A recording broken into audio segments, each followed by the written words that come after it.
Hey, I want you to know that Jesus was tempted. In today's reading, you're going to have the passage that shows you all the ways that Jesus felt temptation. And I know with me in my own personal faith, I've always thought that God doesn't really understand the things that I go through. He doesn't understand how hard it is to be a guy during football season and have to look away when all the girls in bikinis start walking across my TV screen. But when you read what Jesus was tempted with, he was tempted with far greater than anything I will ever have set in front of me.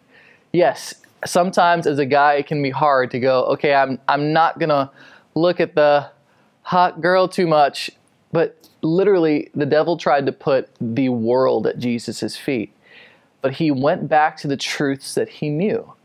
He said, I am my Father's son, and he knows who God was. He found the truth, he prayed, and he meditated on those things. I know with me at times when temptation comes my way, my first thought is not always, let me pray about this. I try to find my own strength to not do whatever the temptation is.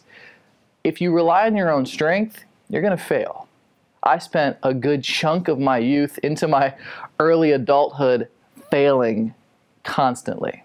But when I began to realize that I could fall back onto the truths that God has left me, on the example of who he was, I realized I don't have to fail anymore. And it's not because I've found my own strength, it's because I've stopped relying on it and I've learned to rely on his.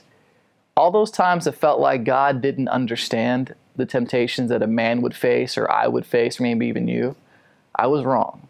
When you read the Bible, you realize that it's his example that we can look to and find strength in who he was to help us every day.